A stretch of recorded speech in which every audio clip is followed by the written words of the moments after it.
இந்த ஆடம்பரமான வீடுகளில் வசிக்கிறாங்க பாருங்கள், பெரிய வீடு. அந்த வீட்டில் இருக்கிறவங்களால உணவு கட்டுப்பாடு கடைபிடிக்க முடியாது. உண்ணா நோன்பு இருந்துக்கிட மாட்டாங்க.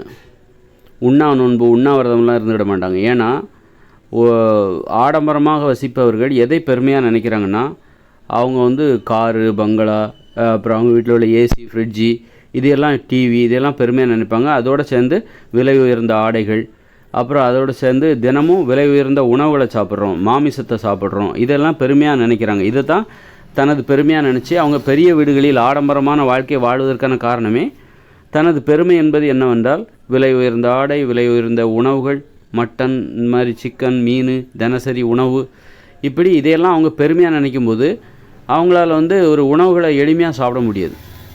ஒரு எளிமையான உணவுகளை அவங்களால சாப்பிட முடியாது. உண்ணாவிரதம் இருக்கவே அவங்களால முடியாது. ஏன்னா அவங்க எதுக்காக ஆடம்பரமான வாழ்க்கை வாழ்கிறாங்க? தினசரி அதாவது சுற்றி உள்ளவங்க, உறவினர்கள், நண்பர்கள், பக்கத்து வீட்டுக்காரங்க எல்லாத்திட்டையும் எங்கள் குடும்பத்தினர் தினமும் கவுச்சி சாப்பிடுவாங்க, மாமிசம் சாப்பிடுவாங்க, பிரியாணி சாப்பிடுவாங்க, அல்லது விலை உயர்ந்த உணவுகளை நாங்கள் சாப்பிடுவோம், பாதாம், அந்த மாதிரி கிஸ்தான்னு சாப்பிட்டு கிடப்போம். இதெல்லாம் அவங்க ஒரு பெருமையாக நினச்சிக்கிட்டு இருக்காங்க. பெருமையாக நினச்சி தான் அவங்க அந்த ஆடம்பரமான வாழ்க்கையை நோக்கி போகிறாங்க. அதுதான் தன்னுடைய பெருமைன்னு நினைக்கிறாங்க. எங்கள் வீட்டில் 2-3 வேலைக்காரங்க இருக்காங்க, 4-5 வேலைக்காரங்க இருக்காங்க. அவங்களுக்கு நாங்கள் 10,000 சம்பளம் கொடுக்குறோம். அப்புறம் நாங்கள் வந்து எல்லா ரூம்லேயும் எங்கிட்ட வந்து டிவி இருக்குது, அது இருக்குது, ஏசி இருக்குது, ஃப்ரிட்ஜ் இருக்குது, கார் வச்சுருக்கோம். நாங்கள் புதுசாக இப்போ இன்னொரு கார் ஒன்று வாங்க போகிறோம். அப்புறம் நாங்கள் விலை உயர்ந்த ஆடைகள், இப்போ வந்து டூர் போகிறோம், அங்கே போகிறோம், இங்கே போகிறோம். அப்புறம் எங்கள் வீட்டில் டெய்லி கவுச்சி இல்லாமல் நாங்கள் சாப்பிடவே மாட்டோம். மீன், கவுச்சி எல்லாத்தையும் வாங்கி வச்சுருவோம். அவங்களுக்கு விருப்பப்பட்டதை எடுத்து சாப்பிட்டுப்பாங்க. இப்படி இந்த மாதிரி ஒரு பெருமையை நோக்கமாகும். இதுதான் பெருமை, இந்த மாதிரி ஒரு வாழ்க்கை வாழணும் அப்படிங்கிறத நோக்கமாக கொண்டு தான் அவங்க ஆடம்பரமான வாழ்க்கையை வாழ்கிறாங்க. இது வந்து ஹாலு, டிவி ரூமு, அப்படி இப்படின்னு சொல்லிட்டு இதுதான் தனது பெருமை அப்படின்னு நினச்சி தான் அவங்க அதை மாதிரி வாழும்போது அவங்களால எப்படி எளிமையான உணவுகளை சாப்பிட முடியும்? எளிமையான உணவு சாப்பிட்றது வந்து சிறுமையாக நினைக்கிறாங்க. இந்த மாமிசம், மீன், முட்டை, பாதாம், பிஸ்தா, அப்படி இந்த மாதிரி சாப்பிட்றது தான் பெருமையாக நினைக்கிறாங்க. எளிமையான உணவு சாப்பிட்றது சிறுமையாக நினைக்கிறாங்க. அப்படி இருக்கும்போது உண்ணாவிரதம் இருக்கிறதெல்லாம் வந்து பசியோடு இருக்கிறதே அவங்க வந்து ஒரு கேவலமாக கூட நினைப்பாங்க. சிறுமைத்தனம், அது பசியோடு இருப்பது சிறுமைத்தனம் அப்படின்னு கூட அவங்க நினைப்பாங்க.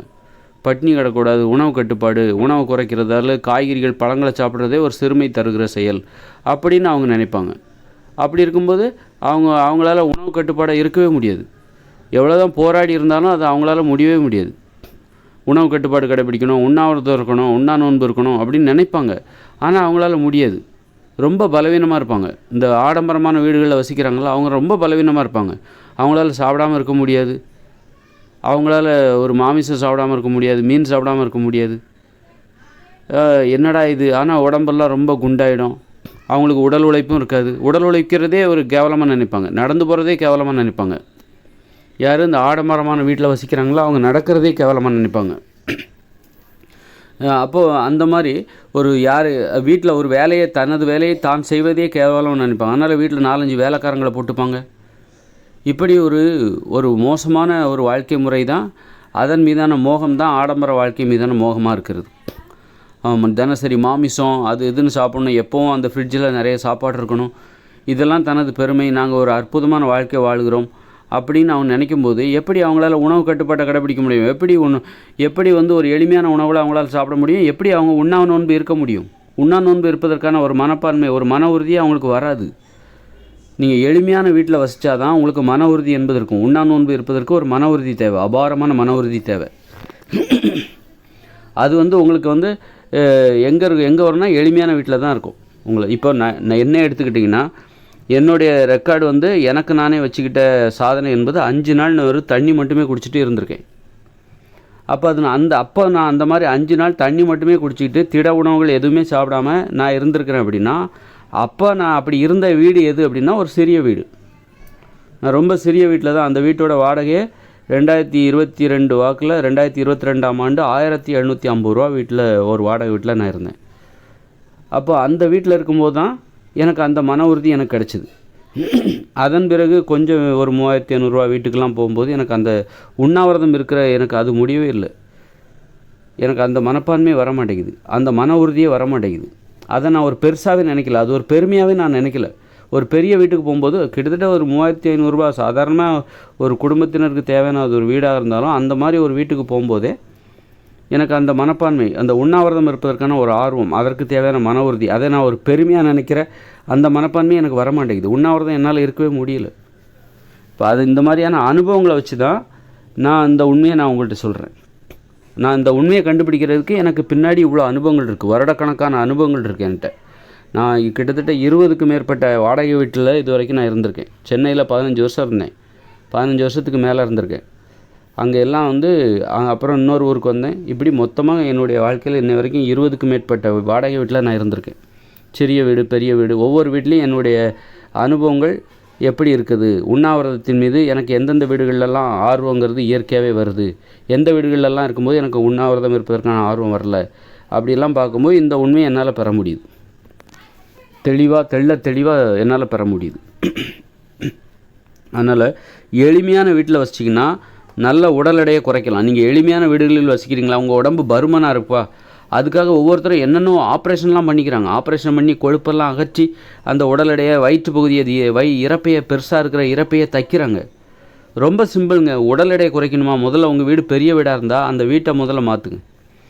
ஒரு சின்ன வீடை ஒன்று கட்டிக்கோங்க. நான் இதுக்கு முன்னாடி பல வீடியோக்கள் ஒருவருக்கு தேவையான வீடு அப்படின்னா ஒரு 10 அடிக்கு 10 அடி ஒரு படுக்கை அறை, அப்புறமா ஒரு கழிவறை, ஒரு குளியலறை, ஒரு சமையலறை, இதுதான் ஒருத்தருக்கு தேவையான அறை.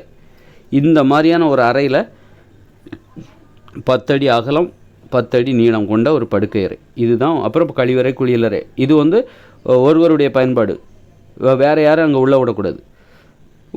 உங்கள் வீட்டில் உள்ள வேறு யாரும் உங்கள் வேலையை நீங்களே செய்யணும். இந்த மாதிரி ஒரு வீட்டுக்குள்ளே போயிட்டிங்கனாலே உங்களுக்கு உணவு கட்டுப்பாட்டில் பயங்கரமான ஆர்வம் வரும். உணவு கட்டுப்பாட்டை பெருமையாக நினைப்பீங்க, உண்ணாவிரதம் இருப்பதை பெருமையாக நினைப்பீங்க. உங்கள் உடல் எடை அப்படி குறையும். உடல் எடையை குறைக்கிறது, உடல் பருமனை குறைக்கிறதெல்லாம் சர்வசாதாரணமான இருக்கும். நடக்கிறதுல அவங்களுக்கு ஆர்வம் வரும், உடல் உழைப்பில் ஒரு ஆர்வம் வரும், நீங்கள் விளையாடுவதில் ஒரு ஆர்வம் வரும். அப்படியே உங்கள் உடல் பருமன் மிகப்பெரிய சவாலாகவும் மலைப்பாகவும் மாற்றவே முடியாத ஒரு பிரச்சனையாகவும் உங்களுக்கு தெரிஞ்ச அந்த உடல் பருமன், அதை சரி செய்கிறது உங்களுக்கு ஒரு சர்வசாதாரணமான பிரச்சனையாக மாறிடும். அதே இது நீங்கள் ஆடம்பரமான வீட்டுக்கு மாறினீங்கன்னு வச்சுக்கோங்க, என்னாகும், உங்களுக்கு உண்ணாவிரதம் இருப்பதற்கு உங்களுக்கு மன உறுதி வராது. உணவு கட்டுப்பாட்டை கடைபிடிப்பதை நீங்கள் பெருமையாக நினைக்க மாட்டீங்க. எளிமையான உணவுகளை சாப்பிட்றத பெருமையாக நினைக்க மாட்டீங்க. உண்ணாவிரதம் இருக்கிறத பெருமையாக நினைக்க மாட்டீங்க. உடல் உழைப்பதையே ஒரு கேவலமாக நினைப்பீங்க. ஒரு பெரிய வீட்டுக்கு நீங்கள் போயிட்டீங்கன்னா உடல் உழைப்பதையே கேவலமாக நினைப்பீங்க. அப்போ அந்த மாதிரி அடிமைத்தனத்தை தான் அடிமைத்தனத்தின் மீது தான் உங்களுக்கு ஆசை வரும்.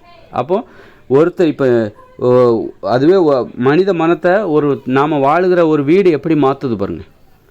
ஒரே ஆள் தான், அவர் ஒரு எளிமையான வீட்டில் வசிக்கும்போது அவருடைய மனப்பான்மை எப்படி செயல்படுகிறது, அவர் உண்ணாவிரதம் இருப்பதற்கு ஆசைப்படுகிறார், உணவு கட்டுப்பாட்டை கடைபிடிப்பதை பெருமையாக நினைக்கிறார், உண்ணாவிரதம் இருப்பதை பெருமையாக நினைக்கிறார். 5 நாட்கள் கூட தண்ணி மட்டுமே குடிச்சிட்டு அவரால் இருக்க முடியுது. அதே நபர் ஒரு கொஞ்சம் வசதியான ஒரு வீட்டுக்கு போனார்னா அவரால் முடியலை. அப்போ நம்முடைய மனப்பான்மையை நாம் மட்டும் தீர்மானிப்பதில்லை, நம்மை சுற்றி இருக்கிற அந்த வீடு பாருங்கள், வீடு அந்த சுற்றி நாம் வசிக்கின்ற வீடு நமது மனப்பான்மையை மாற்றி விடுகிறது. அதனால தான் அந்த காலத்தில் பெரிய பெரிய தலைவர்கள்லாம், மக்களுக்காக போராடிய தலைவர்கள் எளிமையாக வாழ்வதில் கவனமாக இருப்பாங்க. அப்போ தான் எளியவர்களின் பிரச்சனைகளை புரிஞ்சிக்க முடியும். நீங்கள் ஆடம்பரமாக வாழ ஆரம்பிச்சிட்டிங்கன்னா ஆடம்பரமாக வாழ்கிறவங்களோட பிரச்சனைகளை தான் புரிஞ்சுப்பாங்க. அந்த மாதிரி எளிமையான வாழ்க்கைங்கிறது உங்களுக்கு உடல் உழைப்பிற்கான ஆர்வத்தையும், நடப்பதற்கான ஆர்வத்தையும், உண்ணா நோன்பு இருப்பதற்கான பேரார்வத்தையும், உணவு கட்டுப்பாட்டின் மீதான ஒரு பேரார்வத்தையும் அது உங்களுக்கு தரும். எளிமையான நீங்கள் ஆரோக்கியமாக இருக்கணும், உடல் பருமனை குறைக்கணும் அப்படின்னா நீங்கள் எளிமையான வீட்டுக்கு மாறிடுங்க. உங்கள் வேலையை நீங்களே செய்யுங்க, வேறு யாரும் செய்ய விடாதீங்க. இந்த மாதிரி நீங்கள் இதை மட்டும் செஞ்சிட்டாலே போதும், மற்றது எல்லாம் உங்கள் உடம்புல உள்ள நோயெல்லாம் குணமாயிடும், எல்லாம் உடல் பருமன் சரியாயிடும். அப்புறம் இன்னும் பல தகவல்களை என் வீடியோக்குள்ளே சொல்லியிருக்கேன், கேளுங்க, உங்களுக்கு ரொம்ப பயனுள்ளதாக இருக்கும்.